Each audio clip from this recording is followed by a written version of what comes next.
Sup, nerds? We're playing round one of an SFT hosted by Turin. We're trying out Empire. Like in previous videos, we're practicing the faction a lot. This is another one where we're playing against chorfs, and we have an opportunity to record the audio.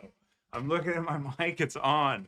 If you go back and look, there was a chorf Empire game where we forgot to turn our mic back on, so there's a video of us clicking.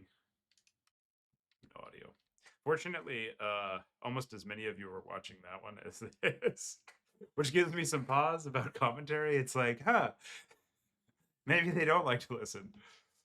So hopefully you like to listen. If not, just mute the video. You can do. We forgot to record at home. All right. So we're trying to get like good volume of fire. And the theory here is like sometimes they go Arty and they force us to play really reactively. But if we have enough skirmish stuff, we can actually just walk into Arty range and tank it while we attempt to win with the other stuff.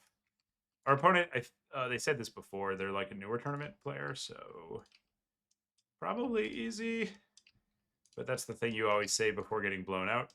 And one of the threats with chorfs is that they just can bring a lot of trains, and Empire's not good at answering trains. In this setup, we have not taken a net. Instead, we're going to try to just like shoot the trains enough, and hopefully that works. So here we go. Okay. He went for a dreadquake train. Okay, so we're going to space out our ranged units. And then we're going to move these guys up. Dreadquake's always a little scary. Oh, fuck. Just as we were saying. And then we want to summon our SEs ASAP. We don't want to give this sucker too much time, because it'll do that. So we want to move up, cap all the points. We're going to summon Bruckner first. And I think we can out-skirmish the Dreadquake, but we'll see.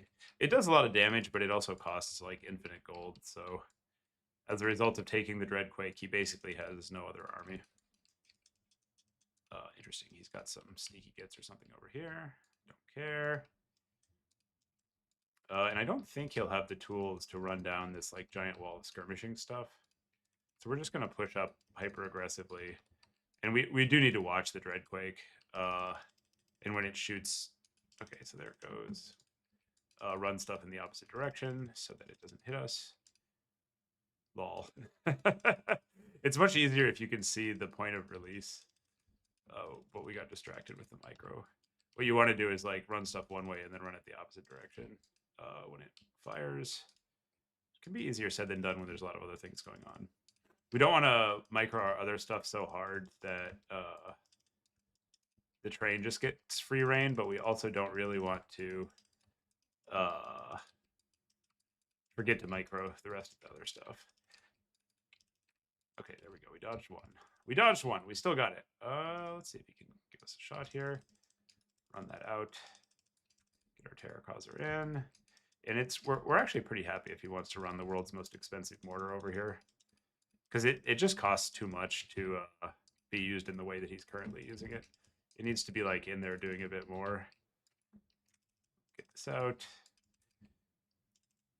I don't know actually what just shot our lord there. Does he have like? Whoa, there's a lot of holy shit. that's some abilities. Holy shit. Oh my god. Oh well.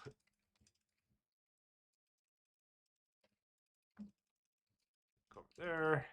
So now we want we've got some SEs out. We were expecting him to push up with the train, and he just like didn't do that. So what we can do now is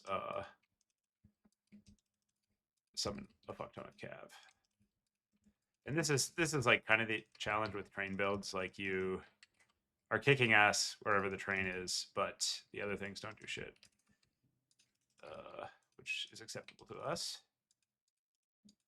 At some point, we probably need to do something about his lord, but because Astro can do some amount of work, but what we're gonna do is just keep our lord on foot a decent distance from his, and then we'll like worry about it later, basically. Get this back, and now it's just Cav City.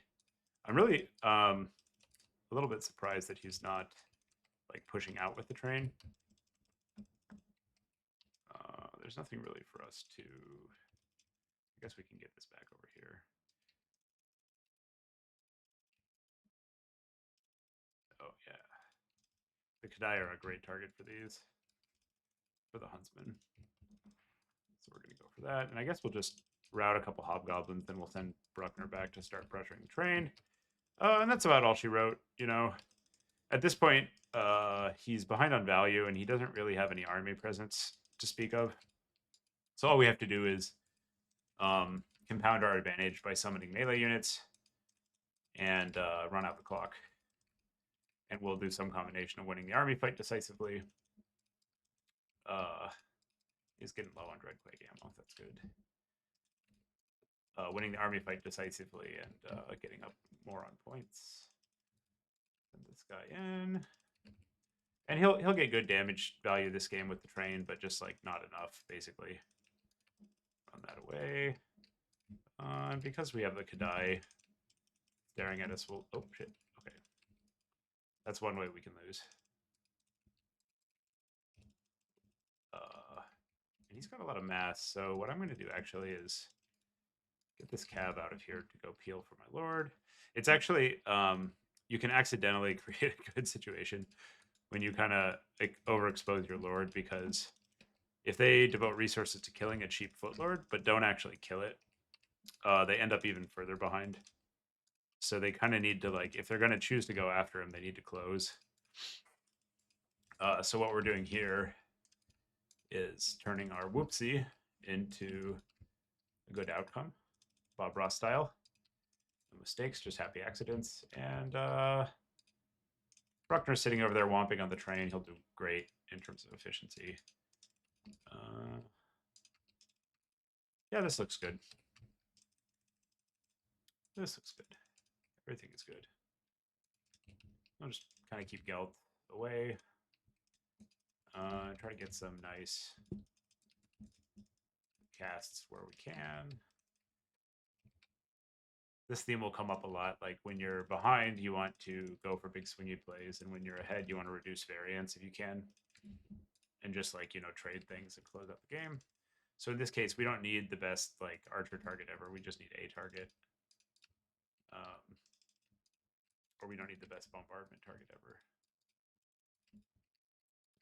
Shooty. Run those in. Go for the rear charge.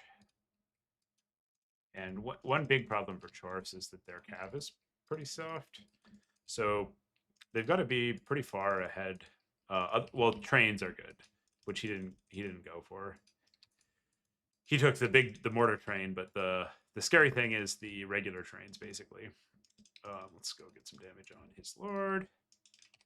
And outside of that, they don't really have good mobility.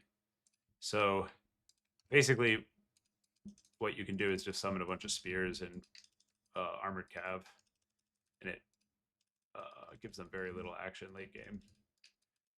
So you can kind of like see how this is playing. If he was further ahead, what would happen is he'd be running into difficulty against these reinforcements.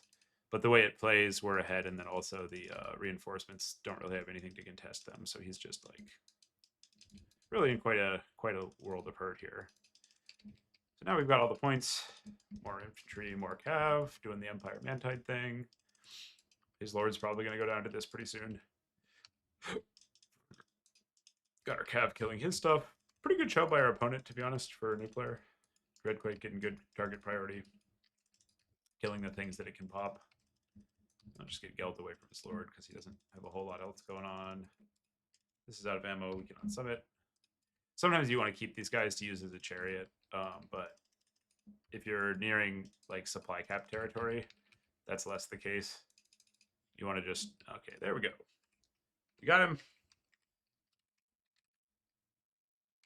So that's like a pretty standard Empire win on like a wide kitey build. See how stuff did. Newer opponent, but you can apply this kind of structure against more seasoned opponents also. If you play these kinds of builds and you have trouble microing it, I suggest reducing the amount of cav and SE you have in exchange for more infantry. Maybe a little more static range units. So all our spears didn't do the best, but they were still healthy and they cleared the Hobgoblin Tide. The war wagon that got on an Astro just got 2,300 on one summon. You love to see it. Unspin, it's fine, good enough. Brassies did okay. This is like a little bit of a lie because it didn't actually finish off the train. The Bruckner getting like 1,400. His Lord did not good. His infantry did not good. Train did not good actually. 20. I mean, you know, it's a lot of damage, but it costs more than that. It's like 3,500 or whatever, 3,300. Okay. Well, that's basic execution. Thanks for watching, nerds. See you in the next one.